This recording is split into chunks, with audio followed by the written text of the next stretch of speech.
దక్షిణ కాశీగా విరజిల్లుతున్నటువంటి పిఠాపురం పాదగయ పుణ్యక్షేత్రం అలాగే మహాశివరాత్రి వేడుకలకు సంబంధించినటువంటి ఏర్పాట్లు ఇప్పటి నుంచే కూడా అన్ని ఏర్పాట్లు కూడా చేస్తున్నారు. అధికారులతో పాటు జనసేన నాయకులు కూడా ఈ యొక్క ఏర్పాట్లు దగ్గరుండి సమీక్ష సమావేశం కూడా నిర్వహించినటువంటి పరిస్థితి ఉంది.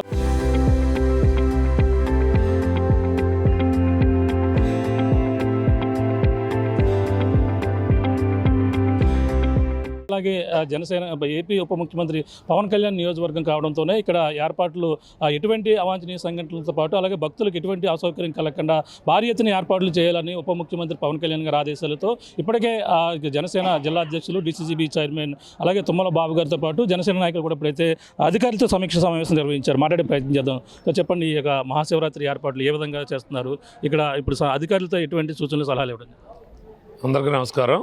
పిఠాపురం పట్టణంలో వేయించేసినటువంటి గుప్తేశ్వర స్వామి ప్రముఖ పాదగయ క్షేత్రంగా వర్ధిల్లుతున్నటువంటి క్షేత్రంలో మరి మహాశివరాత్రి నాడు లక్షలాది మంది భక్తులు వచ్చి ఆ దేవదేవుణ్ణి దర్శించుకోవటం ఆనవాయితీగా వస్తూ ఉంది. దాంట్లో భాగంగా ఈరోజు స్థానిక శాసనసభ్యులు ఆంధ్రప్రదేశ్ డిప్యూటీ సీఎం గారు పవన్ కళ్యాణ్ గారు నేతృత్వం వస్తున్నటువంటి ఈ నియోజకవర్గం ఎక్కడ ఒక్క సామాన్య భక్తుడికి కూడా ఇబ్బంది లేకుండా ఉండాలనేటువంటి దాని మీద ఆలోచన చేసి కార్యక్రమాలు రూపకల్పన చేయడం జరిగింది. మరి ముఖ్యంగా మన కాకినాడ జిల్లా కలెక్టర్ షణ్మోహన్ గారు కానీ ఎస్పీ బిందుమాధవ్ గారు కానీ ప్రత్యేక శ్రద్ధ తీసుకుని ఇప్పటికే అన్ని శాఖలతో సమీక్షలు చేయడం జరిగింది.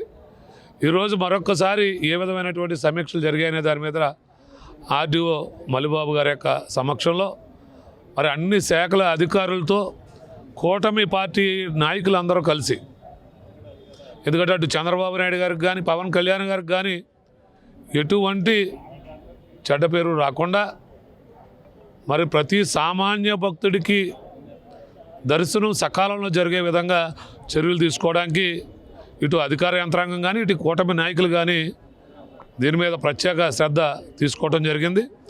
ఇప్పటికే భక్తులు మరి వేసవి రావడం జరిగింది. ఇప్పటికే భక్తుల సౌకర్యార్థం 5 లక్షల పైన వాటర్ ప్యాకెట్లు ఇక్కడ ఏర్పాటు చేయడం జరిగింది.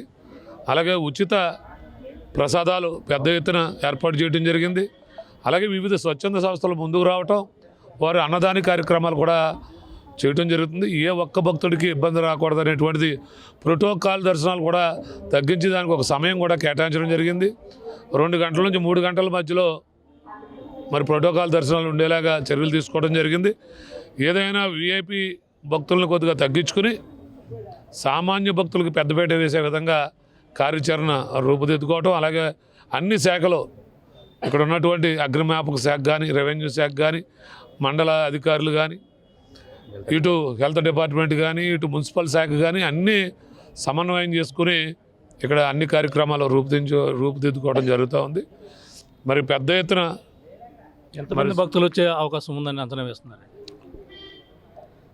మరో లక్ష పైచిలకు భక్తులు రావడానికి అవకాశం ఉంది. ఎందుకంటే ప్రీవియస్ రిపోర్ట్స్ కూడా ఎప్పుడూ కూడా 60-70 వేలు తగ్గలేదు.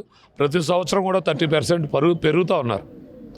ఒక సంవత్సరంతో తీసుకుంటుంటే ప్రతి సంవత్సరం పెరుగుతూ ఉన్నారు. అలాగే పుష్కరానికి కూడా ఎక్కువ మంది స్నానం ఆచరించేటువంటి ఆనవాయితీగా వస్తుంది కాబట్టి పుష్కరాన్ని కూడా స్వచ్ఛమైన నీటితో నింపడానికి ప్రయత్నాలు జరుగుతున్నాయి. అలాగే అవుట్ఫ్లో కూడా ఎప్పటికప్పుడు నీరు బయటకు పోవడానికి నిర్ణయం తీసుకోవడం, అలాగే ఆడవారికి మరి బట్టలు మార్చుకునేటువంటి ఎక్కువగా మరి గదులు కేటాయించడం, అక్కడ ఆడవారికి బట్టలు మార్చుకునే ప్రదేశం ద్వారా సౌకర్యం ఏర్పాటు చేయడం, అలాగే టాయిలెట్స్ కూడా సుమారు జగ్గే చెరువు దగ్గర నుంచి తీసుకుని అటు రావిచెట్టు సెంటర్ వరకు కూడా 60 పైసలకు బయో టాయిలెట్స్ ఏర్పాటు చేయటం, ఎక్కడ సామాన్య భక్తులకి పెద్దపీట వేసే విధంగా, అలాగే వృద్ధులకి దివ్యాంగులకు కూడా ప్రత్యేక ఏర్పాట్లు చేయాలనేటువంటిది కూడా ఆలోచన చేస్తూ ఉన్నాం. 4 లైన్లు ఏర్పాటు చేయడం జరిగింది. 4 లైన్లో పెద్ద ఎత్తున భక్తులు రావటం, ఏ విధమైనటువంటి ఆటంకం లేకుండా ఇక్కడ ఏర్పాటు చేయడం జరిగింది. ఇక్కడ కూటమి నాయకులు అందరం కలిసి ఈరోజు సమిష్టిగా బాధ్యత తీసుకోవడం జరిగింది. త్వరలోనే ఉత్సవ కమిటీ కూడా ఒకటి ఏర్పాటు చేస్తూ ఉన్నాం. ఉత్సవ కమిటీ కూడా సీనియర్ నాయకులు కాకుండా ఏదైతే ఇక్కడ ఉన్నటువంటి భక్తులకు అందుబాటులో ఉండి అవసరమైతే శానిటైజేషన్ చేసేటువంటి మనస్తత్వం ఉన్నటువంటి వారిని ఇక్కడ ఈ ఉత్సవ కమిటీలో వేయటం జరిగింది. అలాగే ఎవరైతే సీనియర్ నాయకులు కానీ పెద్దలు ఉన్నారో మరి ఎప్పటి నుంచో ఈ శివుని యొక్క భక్తిపాత్రులుగా మెలిగేటువంటి కొంతమందికి వాళ్ళని కూడా ఐడెంటిటీ కార్డ్స్ ఇచ్చి ఇక్కడ ఏర్పాటు చేయడం కూడా జరుగుతుంది మన కూటమి నాయకుల నుంచి కూడా. అలాగే పక్క గ్రామాల నుంచి కూడా శానిటైజేషన్ కొంతమంది మండలాధికారి వారితో మాట్లాడి శానిటైజేషన్ తీసుకోవటం, వర్కర్స్ని కూడా తీసుకోవడం జరుగుతూ ఉంది. ఏదైనా పెద్ద ఎత్తున అన్నిఆర్పేటలో పక్కన విద్యుత్ అలంకరణ కూడా, అలాగే రథయాత్ర రోజు కూడా ఎక్కడ విద్యుత్కి ఆటంకం లేకుండా రోడ్డు మీద ఉన్నటువంటి వైర్లు కూడా మరి రథం ఎత్తుకు సరిపడా మరి విద్యుత్ శాఖ కూడా ప్రత్యేక శ్రద్ధ తీసుకోవడం జరిగింది. అన్ని శాఖలతో సమన్వయంగా మరి ముఖ్యంగా కలెక్టర్ సన్మోహన్ గారు, ఎస్పీ బిందు మాధవ్ గారి యొక్క నేతృత్వంలో మరి ఇక్కడ గట్టిగా అన్ని శాఖలు పనిచేస్తూ ఉన్నాయి. మా కూటమి నాయకులు అందరూ కూడా వారికి సహకరిస్తాం. పవన్ కళ్యాణ్ గారు చెప్పేది ఒకటే ఒక మాట, మాకు సామాన్య భక్తులకి ఏ ఒక్క భక్తులకి ఇబ్బంది కలగకూడదు అనేటువంటిది పవన్ కళ్యాణ్ గారి మాటగా మేము అందరం ఆచరిస్తాం. అంటే ఇప్పుడు ట్రాఫిక్ విషయంలో ఎటువంటి సూచనలు ఇవ్వడం, అంటే ఇప్పుడు బైపాస్ పక్కన ఉంది, ఈ ట్రాఫిక్ విషయంలో కొంచెం ఇక్కడ ఇబ్బందులు తలెత్తే అవకాశం ఉంది 3 రోజుల పాటు కూడా.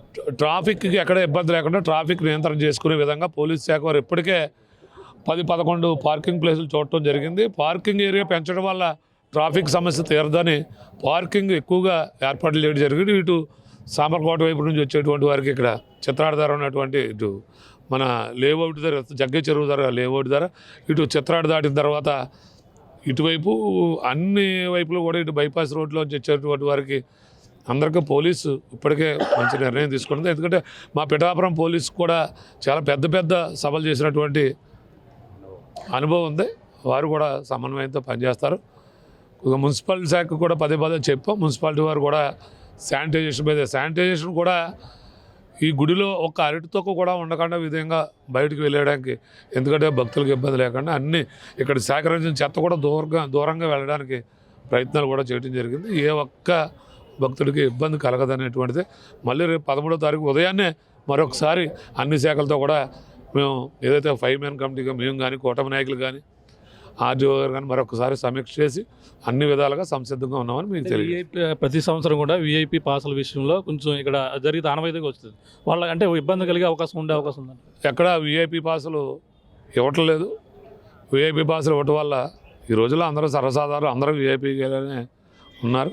అందుకని సామాన్య భక్తులకి దర్శనం ఎక్కడ ఇబ్బంది కూడదు. ఎందుకంటే అనేక గంటల పాటు ఎండల్లో నుంచి లక్షలాది మంది వచ్చేటప్పుడు కొద్దిగా విఐపీలు కూడా దయవుంచి వేడుకుంటా ఉన్నాం. విఐపీలు కొద్దిగా సంయమనంగా సరైన సమయం ఏదైతే ప్రోటోకాల్ సమయం కేటాయించారో ఆ సమయంలోనే విఐపీలు కూడా రావాలని కోరుతా ఉన్నాం.